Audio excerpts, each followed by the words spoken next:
Hello everyone and welcome back to the channel and welcome to a deck profile that is not blue-green shard deck. This is actually, well, it's also another aggro deck, but it's a blue-white deck.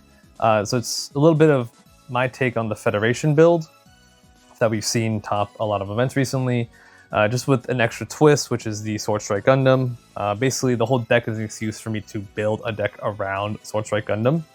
And in all honesty, I really wanted to play the Unicorn control deck. I sold off all the unicorns, so I couldn't play that deck.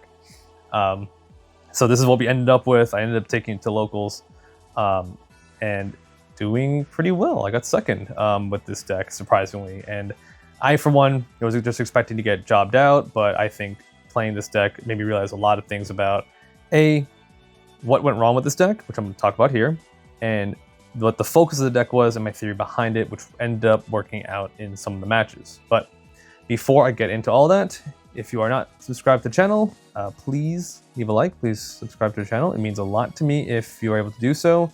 I'm trying to grow the channel as much as possible and definitely trying to make as much Gundam content because I enjoy the game. I know you guys enjoy the game. I've been having a fantastic time playing with my local community at Silk Road Gaming and at Card Quest. It's been a while since I felt like this, and I feel great playing a game again and going out to meet people, right? So this is also my way of just saying, thank you for watching, but I want to try to keep making as much content as I can at the same time. All right, so with that being said, let's jump right into what this deck is about, right? So I took the fundamental concepts that is in the 1 Year War high maneuver deck, which is try to get as much link possible and try to push for damage early, so your opponent has low shield by the time you're able to hit, let's say turn 4, turn 5, and then you finish them off from there, right? It's pretty much it. The advantage I analyzed for the shard deck is that shard gives high mobility, so at any point you can get the blockers. However, we are starting to progress past the blocker meta game. If anything, the only blockers that are really played are, Zawart, Lifrit, and they'll only be playing one each turn, right? So you don't really need to focus on getting high maneuver that much, since we don't have things that spam the board like blockers, right? And the game shouldn't last so long anyway. So with that concept in mind, this deck takes that full advantage of that.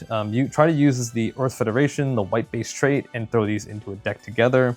The Sword Strike is the key focus of the deck that literally started the whole reason I even wanted to build this deck. Is because I am adamant that this card will, if you play this on time on your level 4 turn, even if you go second, especially if you go first, you will be able to absolutely decimate any rush deck. You will be able to turn the tide from just from that turn alone, and you should be able to win from there. So when we are faced with an aggro meta, Sword Strike does, I fully believe, does turn the tide of the game and will win, put you in a position to just win the game from there. From personal experience, I know that against a rush deck, by going first and getting Sword Strike after their turn 3, they're gonna have, let's say, 3 to 4 units on the field, and you're able to return you're gonna return a vanilla. They're gonna have a 2/2 vanilla in the field. You return it to the hand. You swing at anything that's weak. Kira is going to make it 0 AP, so you just get a free kill from there. So Sword Strike comes out unscathed. He's 6 attack, so he can trade into the 06. Not trade, but he can swing at the 06 bases and decimate those later in the game. And potentially, if he remains in the field, your opponent has, if they try to keep putting down anything that has 2 less HP, that's even worse for them, where they're going to have to keep replaying it, and it's just going to keep getting bounced back. They're going to have to answer this with a linked unit, but because it has 6 AP, you're pretty comfortable to trade for almost any other link unit. So you essentially get a lot of value just from this play. And then from there you should be able to win the game, because they have to answer that. Otherwise, they will lose they will continue to lose momentum every single turn, which means that because they're answering that and they're not focusing on your shields, you're able to go ahead and push through with your little aggro weenie guys to try to poke through their bases and end the game from there. But that's the basic concept, right? And what I did for the deck building part was that, okay, well, I really like Hakama, so I would max out Hakama, and then I put in like 3 Kira, so you have 7 guys that link with it. I will admit now is a lot. It's way too much. I have a lot of thoughts on how Revision 1's gonna look like, but the base concept was just try to make sure I get these right. And then most of the games I ended up seeing Kira and 2 Hakama in my hand. I'm like, oh, damn, I can't do anything from there. But Sword Strike's the main focus. By playing white, you also get access to Overflowing Affection, which I think is a great filter card because as the game progresses, you can just dump the 2/2 vanillas from your hand and try to dig for more link unit pieces because, ignore the Kira for a second, we're playing Amuro and we're playing Salem Mass as your pilots, so that's 7 pilots here that belong to White Base / Earth Federation. We have gun cannon, we have G-Fighter, Delta Plus, and Gundam here, so that's 1, 2, 3, 9, 11 link units for these guys, right?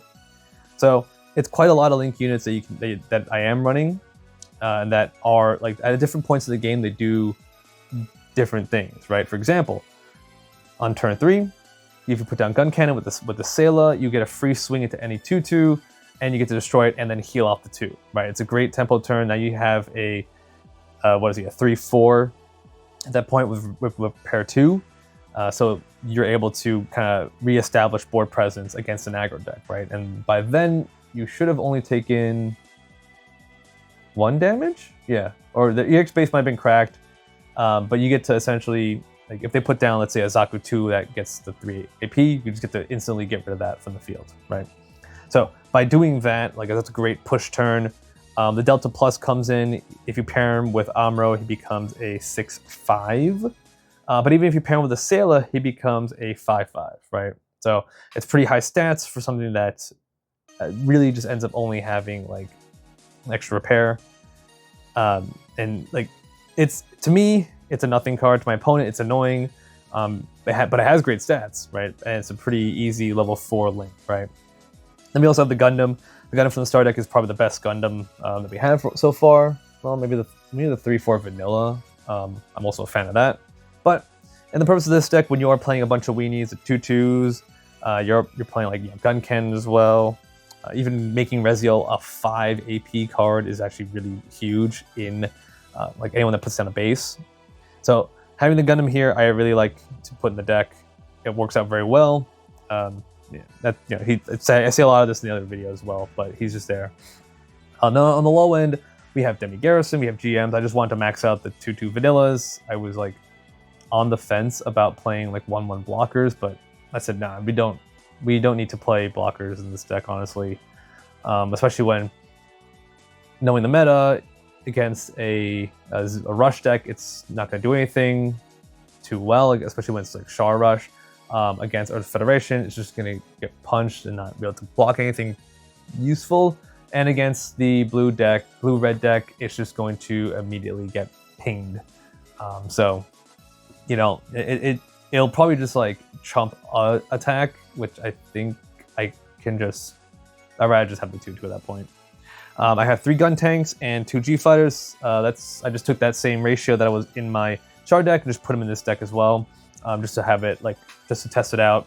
And then I have full Reziel. Reziel is probably the best turn level 3 play, just because he has such great stats. And if you pair him with Sailor, he ends up being a 5/4 with repair 1. So, yeah, you can't go wrong with that.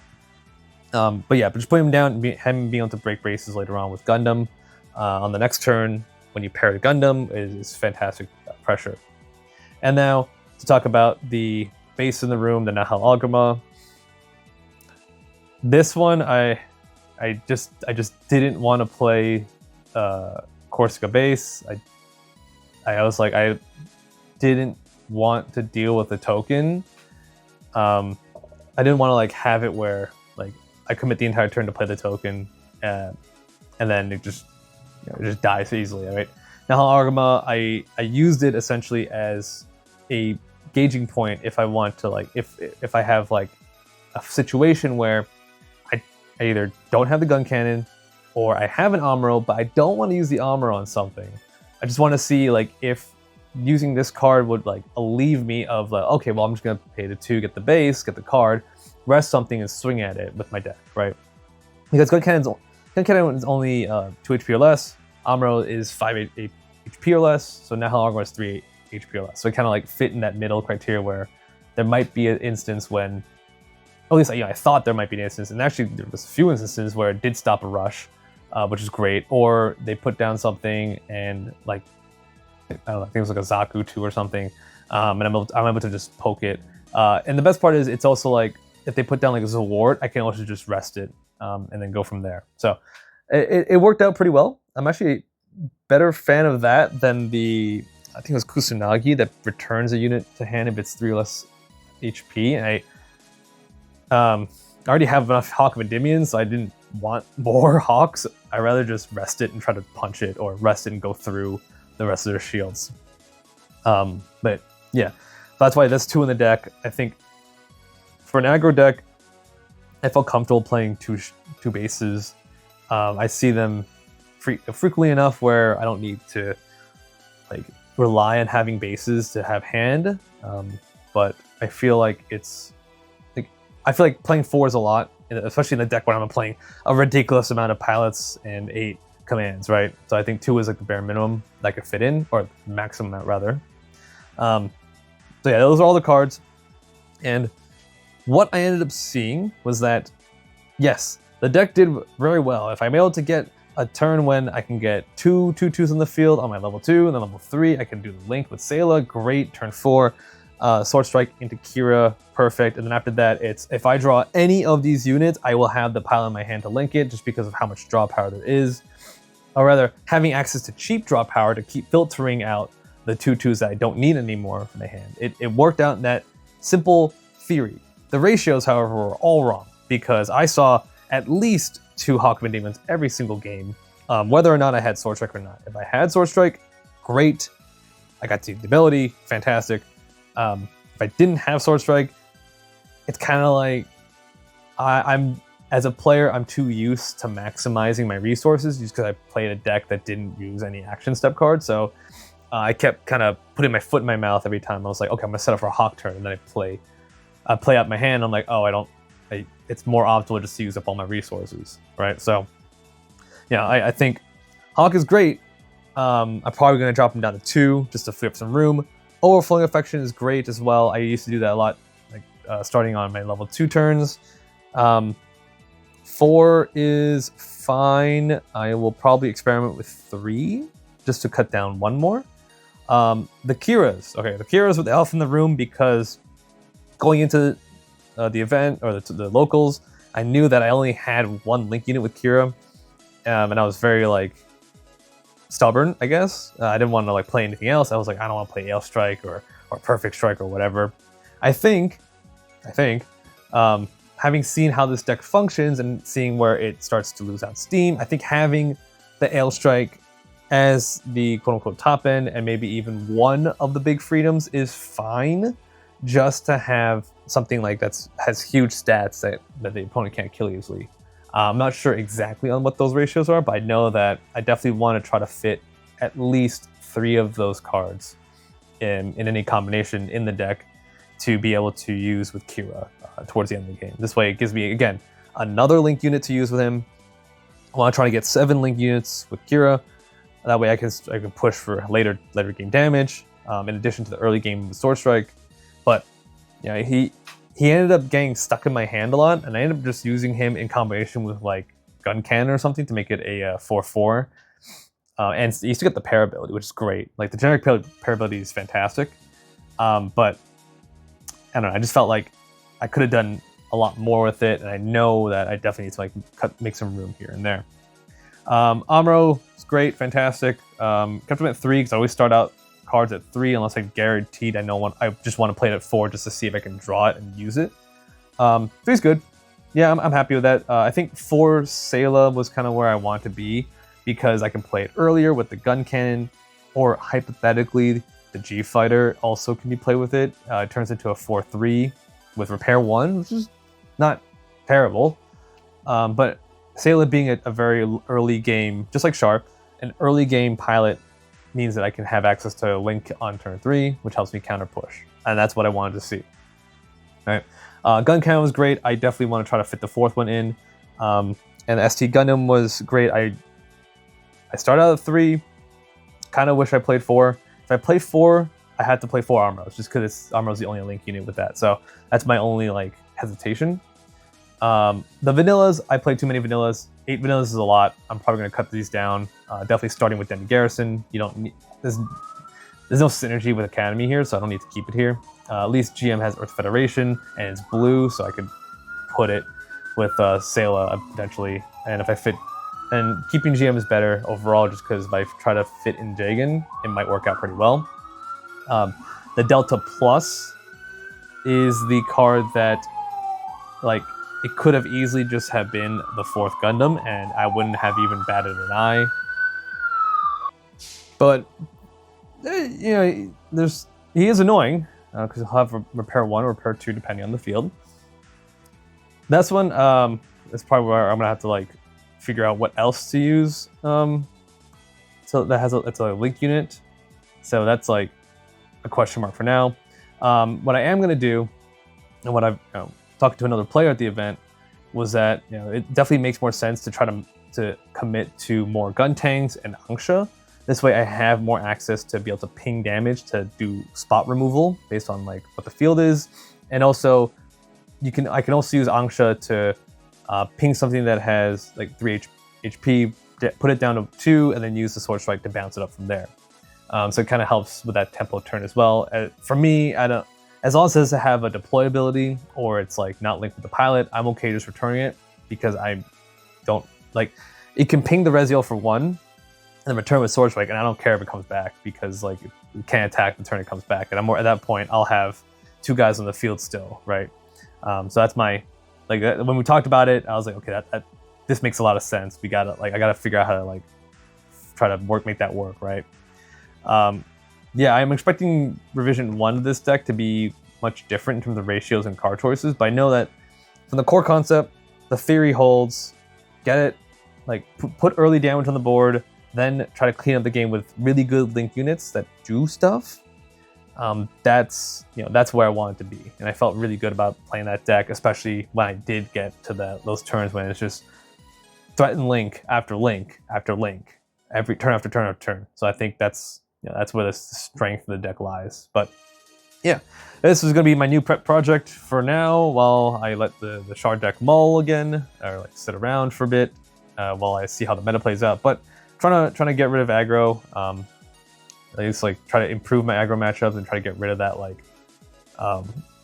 stigma where it's like, if I play aggro, I have to play aggro to play against aggro. Well, no, I can play control, right?